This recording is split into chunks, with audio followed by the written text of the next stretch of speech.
You won't believe the length some people will go to control a neighborhood. I'm talking about my run-in with the ultimate HOA dictator, Barbara Hensley, who decided my backyard fire pit was a threat to community standards. She even sent her lackey to measure the smoke from my chimney. But what she didn't know was that I'd dig up her dirty little secret, a real estate scheme tied to my property line that she was desperate to keep hidden. Let me take you through it from the start. Drop a comment and tell me where you're tuning in from today. It all began with a spark, literally. I'm Jake Reynolds, and my wife, Lisa, is the brains behind our operation. Always filming, always ready. Our HOA president, Barbara Hensley, is the kind of person who'd write you up for a crooked mailbox. This time, she came from my fire pit, claiming it was a fire hazard. But I'm getting ahead of myself. Lisa and I moved to Willow Grove Estates for the quiet. Our house sits at the edge of the subdivision, backing up to a gorgeous wooded lot with a small clearing perfect for stargazing. We'd set up a fire pit, nothing fancy, just a stone circle for roasting marshmallows with our kids, Ethan and Mia. It was our slice of heaven. For 3 years, it was perfect. Neighbors would join us, share a beer, laugh under the stars. Then Barbara Hensley rolled in. Barbara was a walking power trip in sensible loafers. Within months of moving in, she'd clawed her way to HOA president, turning our laid-back neighborhood into her personal fiefdom. Suddenly, grass couldn't be taller than 2.5 inches, and holiday lights had to be neutral white. 3000K.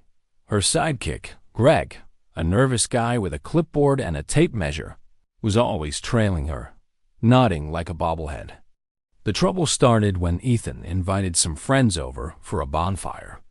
The kids were toasting s'mores, playing music low, just being kids. Around 9 p.m., I heard a sharp rap on the gate. There was Barbara, arms crossed, Greg behind her clutching his clipboard like a shield. "Jake," she said, her voice dripping with fake concern, "your fire pit is producing excessive smoke. It's a nuisance and a safety violation." I blinked. "It's a fire pit, Barbara. It's got a screen. We're roasting marshmallows." She didn't flinch.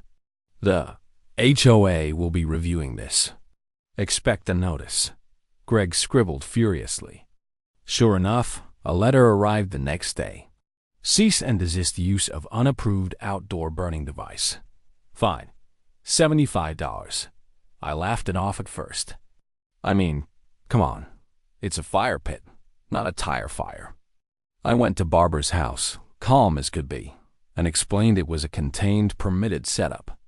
She gave me a smile that could freeze vodka. "The rules are the rules, Jake. That pit disrupts the neighborhood's ambience." Ambiance? I pointed out that half the cul-de-sac had joined us for s'mores. Her eyes narrowed. "We'll see about that." As she turned away, I heard her mutter to Greg, "Keep an eye on him. He'll back down." Spoiler, I don't back down. I'm a stubborn guy, but I play fair. So, I checked the HOA bylaws. Page 42, Section 6. Outdoor recreational structures, including fire pits, are permitted provided they meet county fire codes and are screened to minimize smoke. My pit was code compliant, screened, and 15 feet from any structure. I sent a polite letter to the board, quoting the bylaw, with a photo of my pit looking like it belonged in a home magazine. Case closed, right? Wrong. The next week, another letter. Non-compliant fire pit. Fine increased to $150. Then the inspection started. Every Friday night, Barbara and Greg would stroll by. Greg with a handheld air quality meter, measuring my smoke output. Lisa caught them on our Ring camera, creeping along our fence, shining flashlights into our yard. It was unsettling, like being stalked by bureaucrats. One night, I saw Greg scribbling numbers while Barbara whispered, "Log it. We need more violations." That's when Lisa had a light bulb moment. "Jake," she said, "we need a war board." Lisa cleared a space in our dining room and set up a massive whiteboard. She printed every violation notice, every email, and screenshots of Barbara and Greg's nighttime prowls. She highlighted the fire pit bylaw and pinned up our county fire permit. It looked like a detective's evidence board, and it was our battle plan. Our neighbor, Clara, a retired librarian with a knack for sniffing out nonsense, became our ally. She tried to find me for overly vibrant petunias. Clara whispered over the fence. "She's up to something, Jake. I can feel it." The fines kept coming. One claimed our pit was too close to the property line. It wasn't. Another said our wood stack was unsightly. Total fines, $400. Then things got weirder. One evening, Lisa was reviewing ring footage when she froze. "Jake, look at this." On the screen, a tiny drone hovered over our backyard, its green light blinking like a creepy eye. It lingered over the fire pit, then zipped away. My first instinct was to grab a slingshot, but Lisa stopped me. "Don't," she said. "That's what she wants. We need proof, not a fight." Lisa went full detective.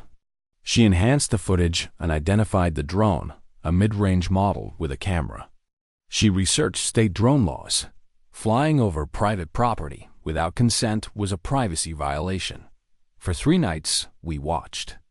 The drone returned each time, same path.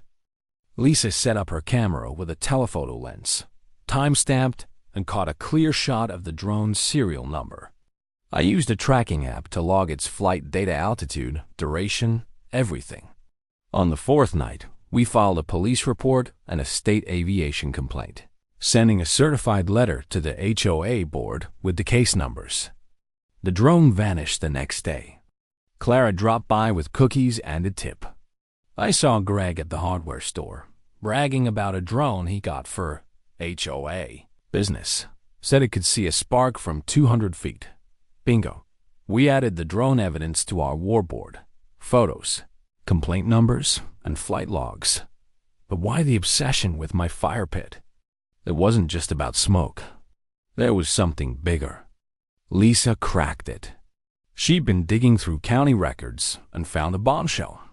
Buried in a planning commission file was a proposal from Greenhaven Properties, a developer eyeing the wooded lot behind our house. They wanted to build luxury condos with exclusive forest views. The catch?